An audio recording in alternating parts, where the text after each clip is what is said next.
Hello my lovely patrons, and thank you so much for watching this video today.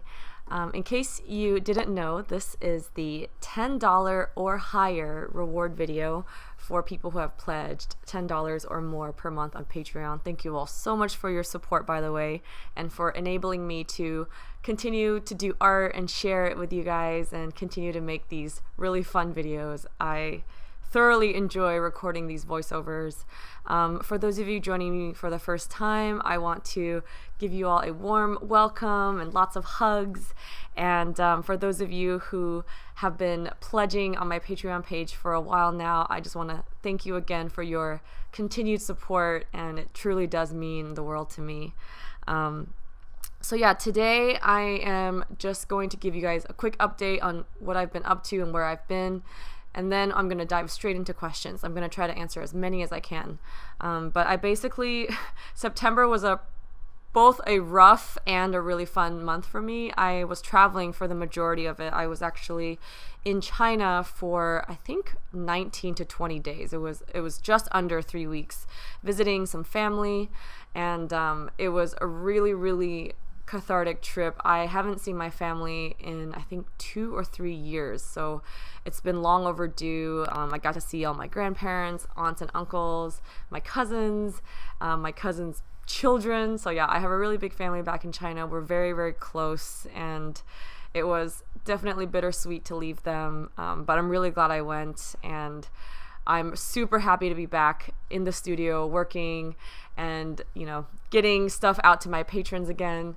I do have to admit, it is really tough to try to bounce back and try to adjust to my normal schedule, try to get back into my normal momentum after such a long trip. I find myself really, really wanting to paint again and just sit down and get used to oil painting again, because I haven't touched a brush in like almost 4 weeks now. But I do also know that there are more pressing deadlines, such as all the prints and packaging that I have been backlogged on since I've been gone, and also, of course, the Patreon rewards. I definitely don't want to be late for that. So I think after I record this voiceover today, I'm gonna start working on a new piece. I'm really excited, and I'm going to be working on it tomorrow during the live stream as well. So hopefully people tune in. The live stream is September 29th at 2 p.m. Pacific Standard Time. All right, so that's just a quick update on where I've been. I'm gonna dive into questions now. I'm just gonna randomly pick them from the list. Thank you all so much for your insightful questions every month. First one, let's see, is from Saruta Valentine, and she asks, have you ever considered doing a themed series that you aren't necessarily that familiar with? Something abstract like 12 drawings that represent June to you, or things that symbolize feelings without direct facial expressions? Oh, that's very specific. So I've definitely thought about doing paintings that aren't super familiar to me, or just kind of branching out of my comfort zone. But I think I've mentioned this before in previous videos. I'll just reiterate. I think when you experiment and branch out, at least for me personally, my preference is to not do something completely new from scratch. I like to gradually add or subtract or tweak things from my pieces and gradually kind of evolve into trying something different, rather than just doing something like dramatically completely new. Although the sound of that does excite me, I have to admit, so I am totally open to doing something like that in the future. Abstract, like 12 drawings that represent June to me, that's very specific. I don't know if I've ever thought about doing 12 abstract drawings that represent June, but I have thought about series that come in 12s, like whether it's astrology related, or the 12 months, or maybe the 12 birthstones, things like that. But generally, I try not to commit to a series of something, because I don't want to promise and then, let people down, because I think doing a series of 12, that's like pretty much a project that takes almost like a whole year to complete, at least for me. And I can't guarantee that I'll have the same ideas or the same enthusiasm for something 12 months in. I think for me, when I do collections of things or do things that kind of are motifs that repeat themselves in a collection of works. That happens for me a lot more organically. Usually I latch onto an idea that I don't want to give up just yet, and I end up painting it more and more, and it shows up in many, many pieces, and it kind of becomes a collection afterwards. I rarely go into making collections prepared to turn it into a series. Usually it's like one painting that I did that I'm really satisfied with, that I want to continue experimenting with more, and then it becomes a series of 3 or 4. But yeah, 12 is quite a big commitment. I'm not saying that I wouldn't be open to it. Again, it's like things that scare me like that also excite me.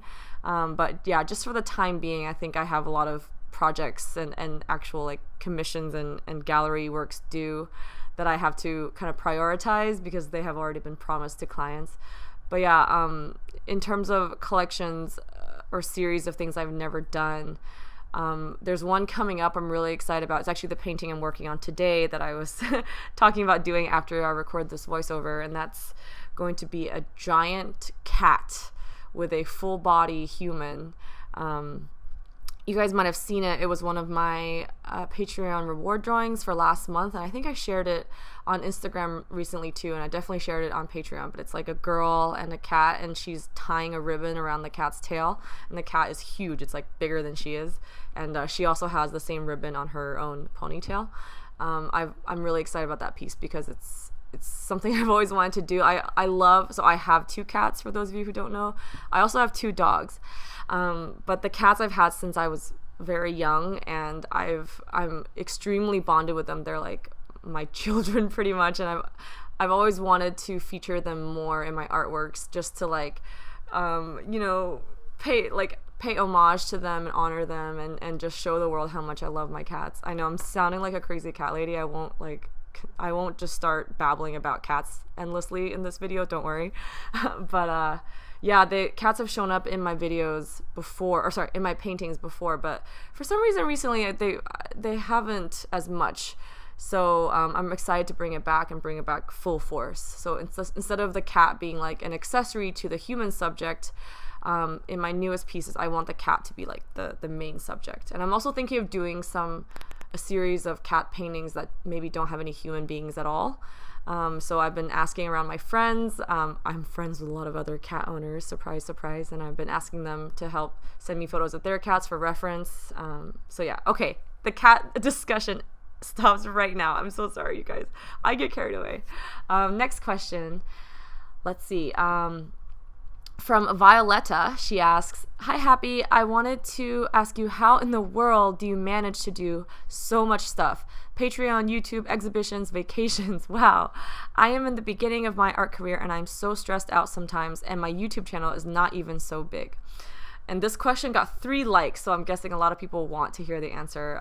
First of all, thank you so much for asking, Violetta, and I'm really flattered that you think that I'm like doing so much and handling it well enough that you want to ask me for advice.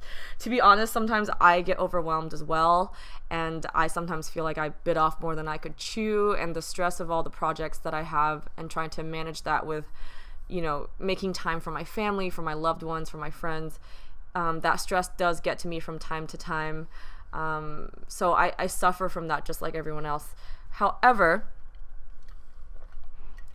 I think what I've learned is that human beings are very adaptable creatures. I think we are capable of adapting to and learning and adjusting so much more than we give ourselves credit for.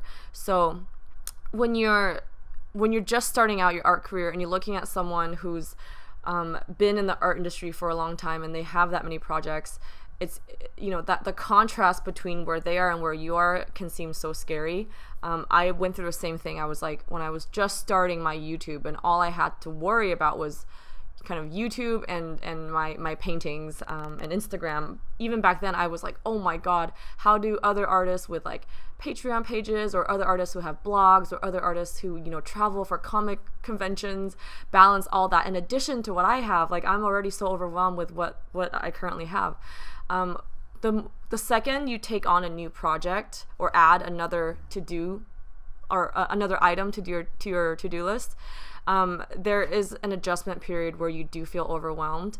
However, you do get used to it. I can't even explain it. It's different for each person. It's almost magical how it works out, but eventually you find a rhythm that works for you. You find a schedule that works for you. You find a way to group tasks together to save time. Like these little habits and tricks you pick up and you naturally kind of remember. It's almost like muscle memory. And then you find a way to squeeze all that in. And then once you get comfortable, then you get this feeling of like, now I have room for another project. And then so when your body and your mind is ready for you to take on a new project, you'll know, and then you'll go through the same cycle all over again. The new project will add way more stress, something you weren't prepared for, something new, something unknown, and you'll have to adjust and get used to it and work it into your schedule all over again. So for me, like all of these things happened one at a time. Like I have like Instagram, I have Patreon, I have YouTube, I have gallery shows, I have commissions, and also, I try to do vlogs sometimes, and I try to balance it out with a social life.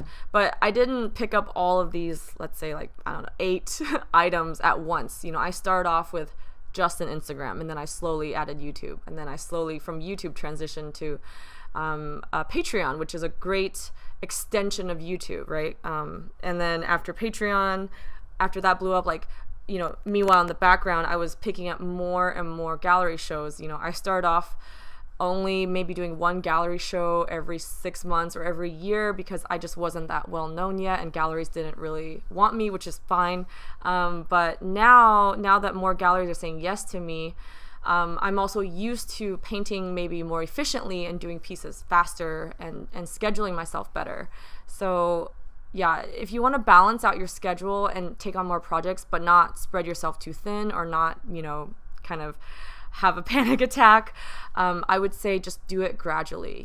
The things that I have on my roster right now have been slowly built up over the last 3 years. So it certainly does take time. And like I said before, even now, I don't think I have it down perfect. I still feel overwhelmed. And there's still so many things that I really want to do that I'm just like, how am I ever going to make time for this? One big thing coming up is I really want to make an art book, and that's my next goal on Patreon. So I know I'm not quite there yet. I think I'm like maybe 60% of the way in terms of like the amount of pledges I need, but it's something that I really want to do within the next year or so, and I'm just always kind of stressed out, like how am I going to have time to like not only make the book, like make the physical layout, like design it on Photoshop, but also do all the research in finding, a publisher, finding a printing service, and how am I going to market it? How am I going to sell it? How am I going to package all of them and send them to people? So, and I also have another project coming up. Sorry, this is a little segue, but if you guys watch my YouTube channel, there was a vlog that I made recently where I asked people to recommend me good animal shelters or animal rescue programs, because I have 4 rescue animals, and I really, really want to give back to the wonderful organizations that, and it allowed me to have the honor of being a pet owner. And that's a project that I've actually wanted to do since June, and I've been like pushing it off because I've been so busy trying to tackle all the kind of more immediate deadlines. But for October, that's something I really want to focus on is getting together. I honestly don't even know what I want to do yet, but I want to do something related to animals, probably do a few new pieces of artwork that feature animals, and use those and maybe sell merchandise or sell prints or sell, obviously the originals, and donate a huge portion of that to a few different charities that I think really benefit animals and pets. So that's like, there's so many, there's at least 5 different projects that I always want to take on at any given moment that I just simply don't have time for. And I don't feel like I've perfected my time management skills enough yet to take on those projects. But I know that slowly in the next few years, I will be able to find space in my schedule for them. But then by then, I'll probably have more projects that I want to do. So it's like a never-ending cycle. Sorry, I hope that answered your question. I'm like all over the place today. Okay, next question also had 3 likes, so I'll answer it. It's from Mandy Crossbow, and she says, "Dear Happy, how is it about taxes when you sell your work or do commissions as a hobby artist? Is there anything I have to think about? Okay, so I think Mandy's asking, like, if you are just doing art as a hobby and you make a little bit of money off of it, what does the tax situation look like? So I would like to preface this by saying I am not an accountant, and I think in the United States it's like illegal to give tax advice if you're not an accountant, so I won't give any tax advice. A, because I'm not sure if it's legal or not, and B, because honestly I don't know if it would be good advice, because I hire an accountant to do all my taxes for me, and she has way more information than I do. But I can tell you what I did. For me, I don't know what the rules are. I don't know if you're also from the United States, so your country might be different, but I find it generally like you have to keep a written record of all the money you've spent on your business and all the money that you earn, and then at the end of the year you report your income as like how much you earned minus how much you spent. So business related expenses, obviously, like art supplies, equipment that I use to film my videos, even gas that I use when I drive my car to and from galleries or any sort of art related meetings or things like that. I keep a written record of everything. Now, since you said you do it as a hobby, I'm not really sure how that protocol works. I think there might be a different set of rules for if it's not like an officially, if it's not officially your career or even one of your careers. Not really sure how that works. So can't really give any good advice on that. I'm really sorry. But if you are thinking about doing art as a career, or thinking, or if you're making a significant amount of money in which you feel like, you know, you need to kind of keep track of it or do something with it, my number one recommendation is to write down everything, and if you have receipts of like when you bought art supplies, like take a photo of the receipts or keep them or keep track of them in some way. And I honestly really do recommend hiring an accountant or some sort of professional. For me, it's definitely worth the money. Like even in my first year, I didn't make that much money at all, and I don't think I even made, like it wasn't enough to almost justify paying for an accountant. But the fact that I had the accountant, like it was the peace of mind and the professional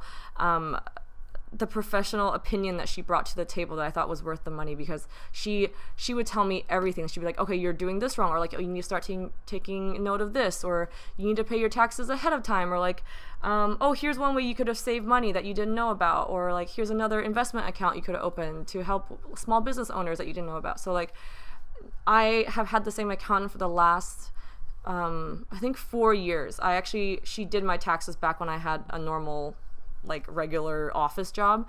So she and I become really good friends, and she gives me so much wisdom, and she's taught me so much about taxes, and especially as a small business owner and doing it for the first time is so daunting. And I think if it weren't for her guidance, I would have missed out on a lot of opportunities to save money, or to a lot of things that are tax deductible I had no clue about, and she taught me about all of those things. So I really recommend consulting a professional for things like this. I myself am still learning every day. Like every time I talk to my accountant on the phone, she tells me something I had no clue about, and she often makes fun of me because I'm so dense, and like sometimes I just ask her the stupidest questions, and she's just like, oh my god, you make me laugh. So yeah, ask a professional. But I hope my answer gave you a good starting point or give you a rough idea. Sorry I was not much of a help. But next question, let's see. Shelby, this is a really interesting one. What is the hardest thing that you paint, or the least favorite thing that just drives you bonkers when painting it? And what is the most favorite thing of yours to draw, and why? For both. Okay, so I'll just separate this question into painting and drawing, my least favorite and my favorite for both. For painting, I love painting eyes, because I think like for me, when the eyes are finished, it makes the subject feel human, and then I can work on the rest of the portrait with some sort of piece of sorry. Oh, that was a weird sound. Sorry, I have some water stuck in my mouth. It gives me some peace of mind that like this painting is gonna be okay. This painting is like already kind of complete. It's gonna turn out okay. Don't worry. So when I get the eyes done first, it's almost like that already captures the soul and the personality of the subject. So it gives me the confidence to work on the other parts that might still be messy or still, be unfinished. My least favorite thing to paint. Lately, I've been really struggling. I'm thinking about okay, so I really hate like the neck and how the neck transitions to the collarbones, the clavicles. That area, especially depending on the pose or the angle or the lighting, can be really tricky. And for me, it's something I've always dreaded painting because it is such a weird collection of bones and skin in that area. I can't even explain why. It's just even when I look at diagrams of like skeletons or like almost medical anatomy diagrams, it doesn't really help explain things or give me more guidance. It's just something I think I have to practice more and get used to. So that's why sometimes you see me painting girls with like kind of the over the shoulder pose. One, I like it. I think it's very dramatic and capturing, but two, also it saves me from having to paint the clavicle. So yeah, it's just very tricky to get right. And in most of the paintings where I do have to paint like the neck to the clavicle, I end up repainting that area a lot. It's just something I kind of dread and don't really look forward to when it's time to work on that area of the painting. In terms of drawing, I have very similar interests, or similar preferences. Drawing, I also love drawing the eyes first for the same reasons as painting. It helps me kind of anchor my progress, and it's a great starting point when I have the eyes finished. It makes the human subject look like it's already human or on its way to being human or some sort of sentient being. Doesn't have to be human. My least favorite thing to draw, I actually really scared of drawing hair, which is really weird because I really like painting hair. And most of the time when I draw hair, I'm actually pretty satisfied with how it turns out in the end. But just something about drawing hair, I think, is a lot more difficult than painting it. I think with paint, I have the option to, I can use a big brush, so I can change the size of my brush. And I can cover a lot of surface area with minimal effort if I use a big brush. And B, because of oil paint is so, I feel like it's so malleable and so spreadable, it's way easier for me to create certain lighting effects or strands with oil paint. Even if I put a big glob of oil paint and it looks awkward at first, I can use a small brush and spread that paint out and it looks like beautiful little wisps of hair. But with drawing, it's a whole different set of tools and it's a whole different set of methods to use those tools. So I don't have the option to spread things around. And so, but you also don't want to draw every single strand of hair. And that's one thing I learned, again, a segue, but I think you'll find this useful. Drawing or painting hair, anytime you're rendering hair, don't ever feel the need to draw every single strand. Attack the head almost in sections. So draw tufts of hair or like bundles of hair. And then at the end, you want to add a few strands almost for highlight or for that final finishing touch detail. If you see my hair right now in this video, I'm treating each I don't know, I'm just gonna approximate, but maybe a bundle of a few hundred hairs, and then I treat that each bundle or tuft, sorry, I'm really bad on hair terminology, hopefully you guys get the gist, but yeah, almost each bundle of hair as a solid, so I treat it as almost a solid cylinder or a cloth. And then at the end, when enough bundles are laid side by side, it gives a rough feeling of oh, this is actually hair. And then at the very end, I'll add in some kind of messy, loose strands that have maybe going flowing or cascading in a slightly different direction than the rest of the bundle, or maybe are slightly curlier than the rest, so they kind of pop out from the masses, and that gives that feeling of oh, this is organic, natural hair, because look at it, it's kind of messy, it's kind of unpredictable. So yeah, but for some reason when I'm doing it with drawing and with dry mediums like pencil, I'm just not as used to it, so I still have a little bit of learning to do on how to create that same effect without a brush and without paint. So I always kind of dread doing hair. But one thing I noticed with like my drawings that helped me improve drawing my hair is also to really separate when I do shadows, midtones, and highlights. I think with oil paint, because it is paint and you can build layers and you can almost paint over your mistakes, it's easy for me to kind of paint the shadows, midtones, highlights all at once, or like tweak and kind of play around, and I don't have to follow a specific order. You know, I could be like, oh, this part needs to be a little bit darker, so I'll add some shadow, or like, oh, this part could use some highlight, let me just like paint white over it and not have to worry about affecting the current things I've painted. With drawing, it's very different, right? If I've drawn over an area with like dark black charcoal, I can't just use white charcoal over it to make it look bright white. Like, I feel like drawing mediums are harder to layer and pile on, so I have to be very organized in how I approach it. So I have to be like, okay, shadows first, get all the shadows down perfectly, then midtones, and then lastly, like, save some room for the highlights. Like, make sure to not, fill up my paper with too much graphite or too much charcoal, and not, give my highlight, the space to kind of latch onto the paper. So you just have to think about it more with drawing, in my opinion.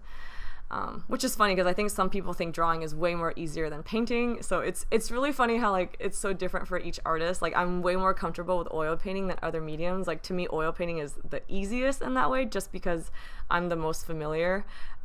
Whereas oil painting is widely regarded as like the super difficult, like hard to learn medium. For me, it's like, it feels like home, and that's simply because I've practiced with it more. It doesn't mean I'm better or anything. It's like, yeah, it's always interesting to me how artists have these different preferences.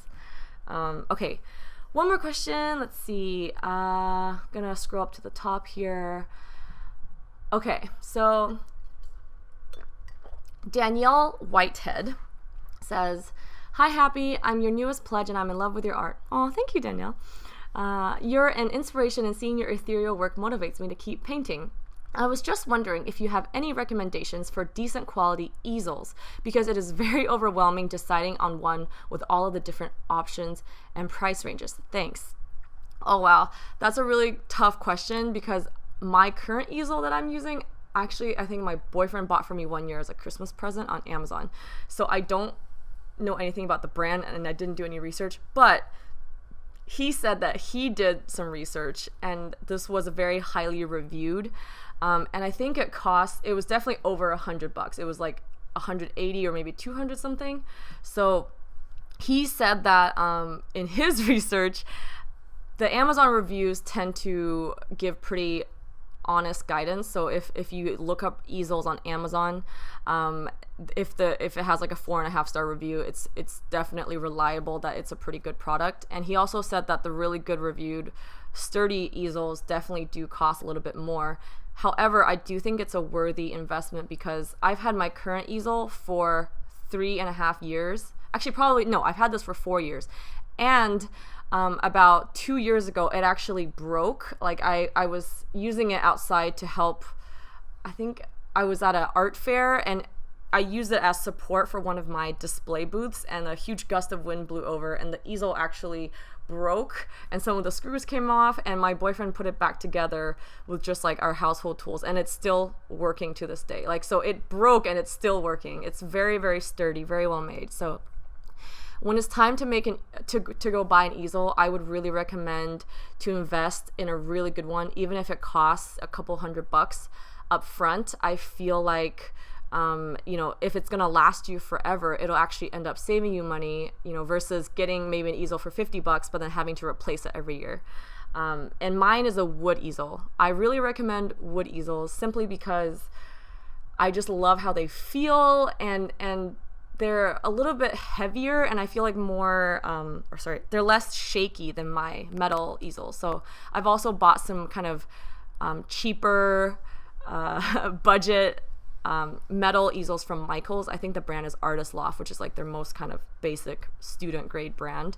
And although it works, I notice on especially large pieces, it kind of shakes when I put too much pressure on my canvas. Like the easel itself wobbles, so it doesn't deal with that very well. But my wood easel has never given me problems.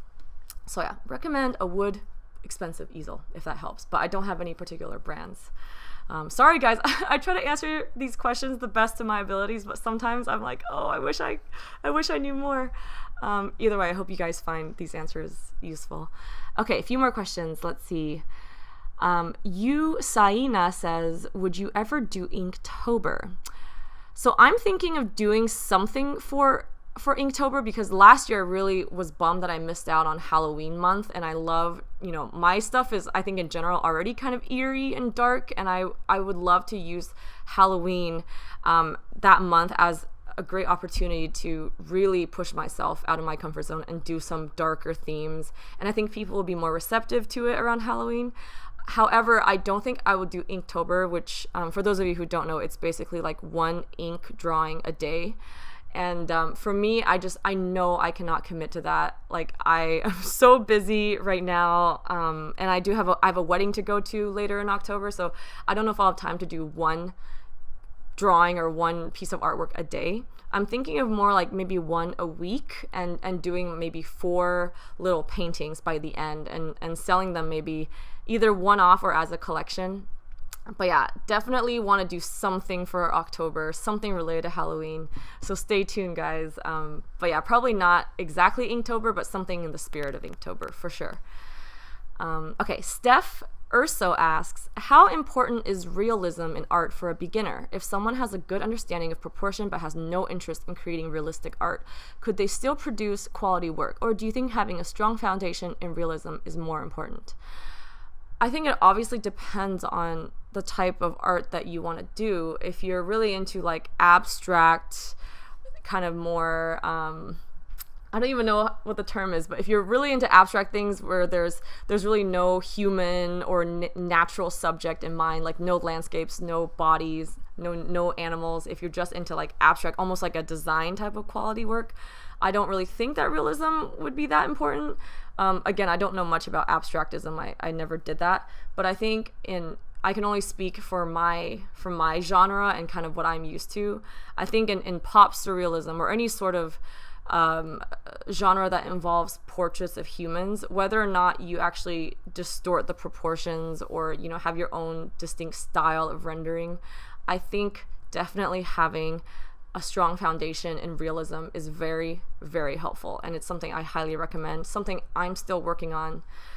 Although I think my characters and my landscapes are oftentimes not the most photorealistic, nor do I intend them to be, I do always consult the realism tutorials or books or videos, artists like those, like the stereotypical like old wise artist with like a long beard who like is teaching you how to paint an apple sitting on like a plate on a cloth. Like the tricks and tips and advice I pick up from those tutorials help me so much in rendering my own paintings and making them so much more I wouldn't even say real, but so much more believable. Like, you don't always have to have realistic proportions to have something be believable, but you have to have a well-rendered environment that follows the rules of, like lighting and values, and even with anatomy, like if you want to exaggerate and paint like, people with giant heads and tiny bodies, or people with really long, slender limbs, like having anatomy of like where the bones are under the muscles and how the joints look and how things distort depending on your pose. Like, if you put pressure on an arm, how that soft flesh distorts and what the shadow looks like. Like, even when you have weird different proportions, like having that basic understanding, which I think comes from realism or from studying realism, will help you render things so much better. And yeah, I highly recommend it. Okay, real quick, last question is from Sarah F.E., and she says, have you ever used a print-on-demand service for prints and merchandise like Society6 or Redbubble, or have you always printed your own prints? So I've always made my own prints. I tried out Society6, but I don't think I ever sold anything from there. I like having control over the quality of my prints and what they're going to look like, and I also like being able to ship to my customers directly. It just feels like I have a more intimate connection with them. And lastly, real quick, I really do like making a better margin off of my prints. So like, yeah, it is more work to make your own, but you do get to keep all of the profits, unlike Society6 or Redbubble, where they take most of your profit and you only get to keep like 10% or less. So yeah, that is just kind of my experience. Alrighty guys, I have to sign off now. The video is almost over. Man, that went by so fast. I really cannot thank you guys enough for all of your support and encouragement, especially in a tough month like this, when I've been traveling and scrambling to get everything in order again. Having you guys as like my rock has really helped me, and I am so excited for what October has to bring, and I hope to see you all next month as well, and I hope you have a lovely day. Bye!